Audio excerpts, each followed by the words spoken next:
नमस्कार।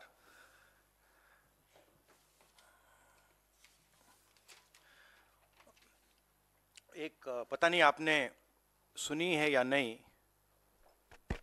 एक पुरानी कहानी है। पहले टाइम, बहुत सालों पहले हिंदुस्तान में एक राजा हुआ करता था।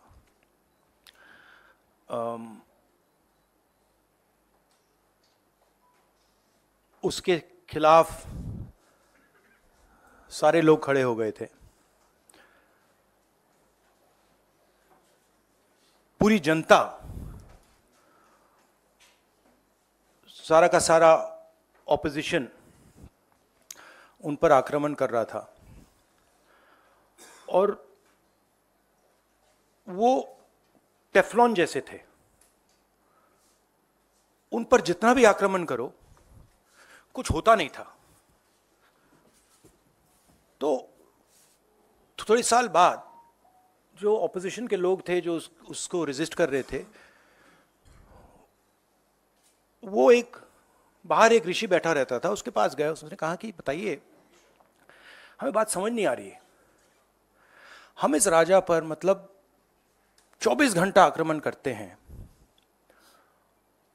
जनता इसके खिलाफ है, कुछ होता ही नहीं है। जितना हम इस पे आक्रमण करते हैं ऐसा लगता है कि हम गलत जगह तीर मार रहे हैं। तो ऋषि ने कहा, वो काफी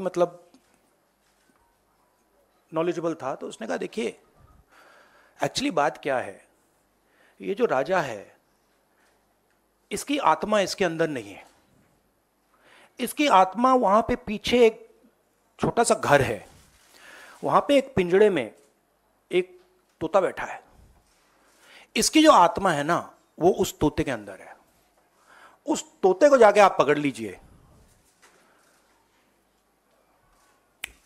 राजा खत्म हो जाएगा। बहुत इंटरेस्टिंग कहानी है, क्योंकि नरेंद्र मोदी जी की आत्मा अदानी में है।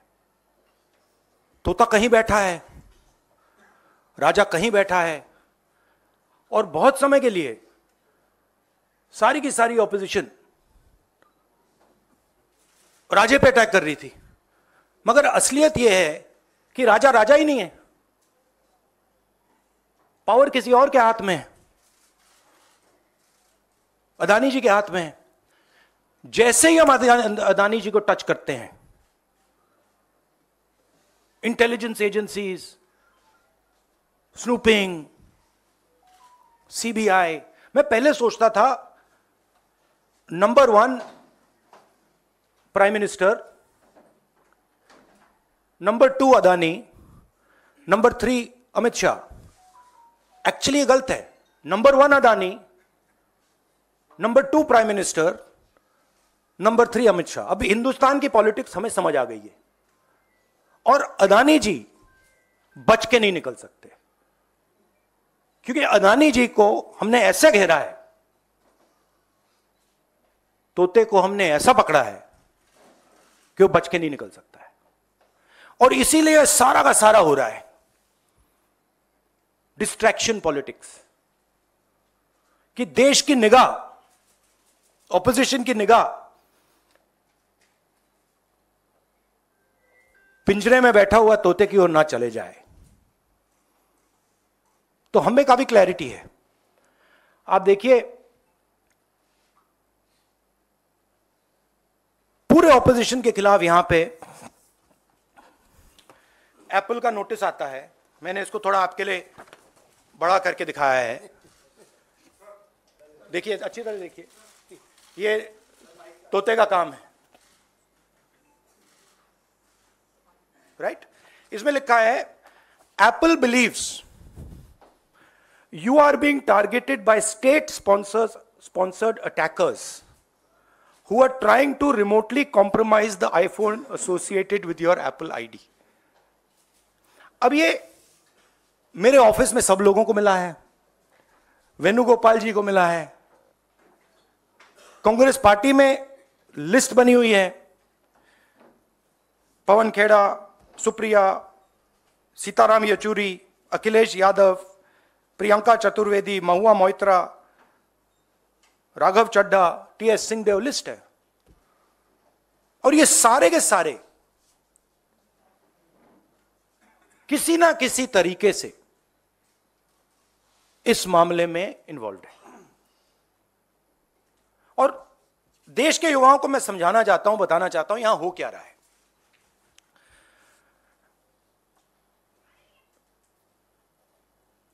आपका ध्यान कभी इधर ले जाते हैं, कभी उधर ले जाते हैं, कभी इधर ले जाते हैं। आपके दिल के अंदर गुस्सा पैदा करते हैं, और जब आपके दिल में नफरत आती है, गुस्सा आता है, जो आपका भविष्य है, जो इस देश की पूंजी है, जो इस देश का धन है, उसको उठा के ये लोग ले जाते हैं। अदानी जी को हिंदुस्तान के पोर्ट्स पकड़ा दिए, हिंदुस्तान के एयरपोर्ट्स पकड़ा दिए। मुंबई एयरपोर्ट चाहिए था, सीबीआई ईडी का प्रयोग किया, मुंबई एयरपोर्ट दे दिया। एग्रीकल्चर में कानून बना दिए अदानी जी के लिए, फूड ग्रेन्स की स्टोरेज उनके हाथ में, इंफ्रास्ट्रक्चर उनके हाथ में, आप सड़कों पे चलते हो, सीमेंट उनके हाथ में। तो पूरा का पूरा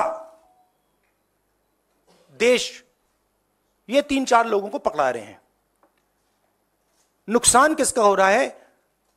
हिंदुस्तान के युवा का हो रहा है। आपसे ये कहते हैं कि आप जाइए पढ़ाई कीजिए, आप जाइए आईएएस बनिए, आप जाइए इंजीनियर बनिए। आप में से 1% इंजीनियर बनेगा, 1% डॉक्टर बनेगा, 0.0000001% आईएएस बनेगा। तो ये आपको झूठे भविष्य का वायदा करते हैं, और जो आपका धन है आपके आंखों के सामने आपसे छीन के ले जा रहे हैं। यह हिंदुस्तान की आज सच्चाई है। कम लोग हैं जो इसके खिलाफ लड़ रहे हैं, मगर हम डरने वाले नहीं हैं, हम लड़ने वाले लोग हैं। हम पीछे नहीं हटेंगे। जितनी टैपिंग करनी है कर लो, कोई फर्क नहीं पड़ता, मुझे तो कोई फर्क नहीं पड़ता। अगर आपको मेरा फोन चाहिए मैं दे देता हूं, आपको उठा के ले लो। अब आपके कोई सवाल हो तो पूछिए। इंग्लिश। अच्छा, नहीं, हिंदी में थोड़ा एक लाइन और। हिंदुस्तान की जो भविष्य है, उसके लिए सबसे जरूरी चीज न्याय है। अगर इस देश में, इस देश की जनता को, इस देश के युवाओं को न्याय ना मिले तो यह देश आगे नहीं बढ़ सकता है। और मैंने बहुत बार बोला है, और मैं बोलता रहूंगा, और हम ये काम करके दिखा देंगे कि कास्ट सेंसस के बिना इस देश के युवाओं को न्याय नहीं मिल सकता। और ये पूरा का पूरा डिस्ट्रैक्शन जो हो रहा है, जब अदानी जी पैसा चोरी करते हैं, किससे चोरी करते हैं?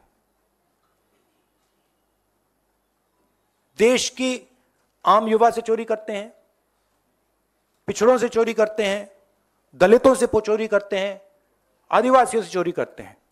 जब अदानी जी कोयले में, ऑस्ट्रेलिया में जब नाव चलती है, यहां आती है, जब वो ओवर इनवॉइसिंग करते हैं, तो अदानी जी किसकी जेब से चोरी कर रहे हैं पैसा? जो आप बिजली खरीदते हो उसमें अदानी टैक्स है, ट्रेन में आप जाते हो उसमें अदानी टैक्स है, फ्रेट घूमता है उस पर अडानी टैक्स है। टैक्स किससे, कहां से आ रहा है? पिछड़ों की जेब से, दलितों की जेब से, आदिवासियों की जेब से, गरीब लोगों की जेब से, छोटे व्यापारियों की जेब से, और पूरा का पूरा ट्रांसफर इनकी जेब में हो रहा है। In English brother, see there is a beautiful story, old Indian story, there was a king, very nasty king, and he was attacking everybody, stealing from everybody. Everybody was disturbed. And his opposition would keep trying to fight him. Nothing would happen to the man. They'd keep attacking, keep attacking, keep attacking. They're very confused. Why is nothing happening to this man? What is going on? And this went on for a couple of years. And then after some time, there was this wise man who used to do dhyan outside. And so they went to him and they said, what is going on? We keep attacking this man. Every day we attack this man. Nothing happens to this man. And the gentleman said, look, the reason is that this man's soul is actually somewhere else. The frame, the image is of the king. But jo iski atma hai, the soul is somewhere else. So they asked him, where is the soul? And he said, the soul is there. In a village in the corner, if you go, there's a little cage. And inside that cage, there is a parrot. And if you go and you kill that parrot, the king will fall. Right? And that is exactly what is going on here. Mr. Narendra Modi's soul is Mr. Adani. Right? And no matter how much we attack Mr. Narendra Modi, it doesn't have an effect. Because the soul is somewhere else. And now we've understood this. We've understood that the soul is there in the parrot. And now we are attacking the soul. And that is why all this is going on. That is why Apple is sending messages. Your phone is being targeted by state-sponsored attackers. Right? I used to think that, there's a ranking. People say, press people say, number one, number two. Number one, Mr. Modi. Number two, Mr. Amit Shah. And actually, the ranking is slightly different. It's number one, Mr. Adani. Number two, Mr. Modi. Number three, Mr. Amit Shah. The country will soon realize that the Prime Minister is employed by Mr. Adani and works for Mr. Adani. Right? The examples of this are clear. Bombay Airport. Airport that is owned by somebody else. State-sponsored agencies attack the owner. He surrenders the airport to Mr. Adani. Mr. Adani is over-invoicing coal from Australia. It leaves Australia, it arrives in India, the prices doubled. No inquiry. Nothing. No ED, no CBI, nothing. Who's paying for it? When we are using electricity, poor people of this country using electricity, we're giving Adani tax. We're going in the railways, we're giving Adani tax. So it's very clear what is going on. Right? The wealth of the Indian people is being stolen from them. They are being divided. They are being made to hate each other. And while they are angry, they are disturbed, they are upset, Mr. Adani is basically taking over everything in this country. He owns most of the channels that are, whose cameras these? Most of these cameras, I don't know which ones, but half of them at least are owned by Mr. Adani. So, hello. Hello, Mr. Adani. I know you don't like this. I know you don't like this type of activity, but I must tell you that you are creating a huge amount of anger against yourself in this country. The common masses of this country are getting to understand what is going on. And it's my duty as a politician, as an opposition politician, to tell the truth about what is happening in India.